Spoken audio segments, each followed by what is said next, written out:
the kicker is put together already.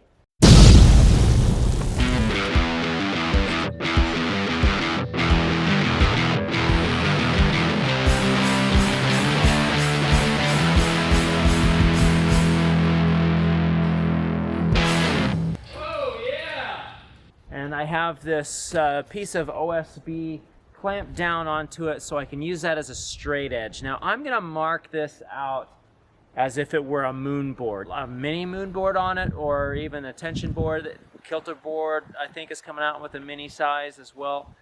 They'll be able to do it. If you work in metric all the time and all of your materials in metric and then try to converting it over to imperial, man, it's frustrating. I know, because I'm doing it, but opposite. So instead of trying to figure out every single measurement for the T-nuts in there, I have measured out the exact distance on this piece of paper and folded it, so hopefully that will work as a template as I go down my straight edge, and I can mark it out a little bit easier. Now if this worked, this mark should be at 8 5/8 of an inch. Not even close. Not even close. All right, well, this is attempt 2. I have a board cut out at 7 7/8 of an inch. That's the distance between T-nut and T-nut. And I'm going to use a razor blade to make sure that it's right on the money.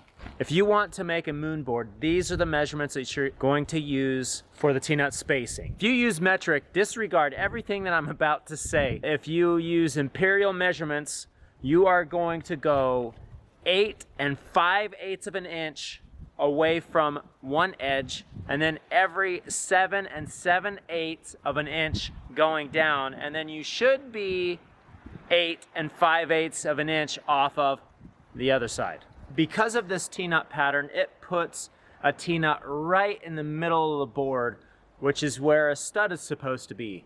So you can just slide that stud over 1.5 inches one way or the other, and it'll be just fine. But because this is going to be adjustable, it's going to be moving up and down, so I'm going to split that stud into 2, and I'm going to make them run parallel right next to each other, kind of like this. So I'll have a really good point to attach that. Here's the attachment point to raise and lower the wall. Normally I would have a jig that's going to help me drill a perfectly straight hole, but I don't have that right now, so I'm just going to do the best that I can by holding this perpendicular to the plywood.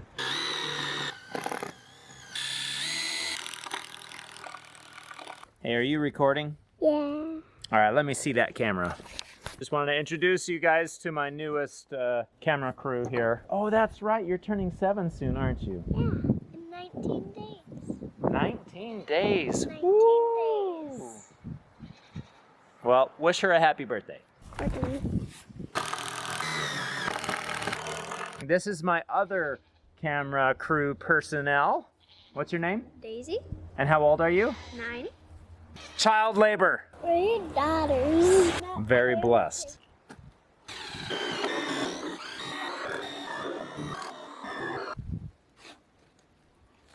Let's sand it down, and that will be ready for paint.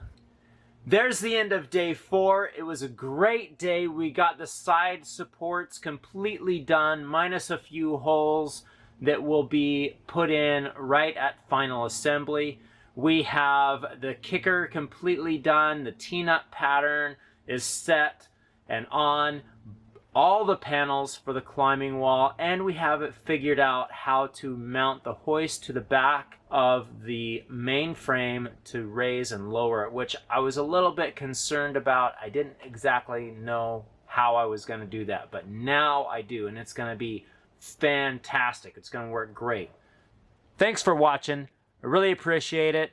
Like, subscribe, and I will see you next time right here on Climber Dad.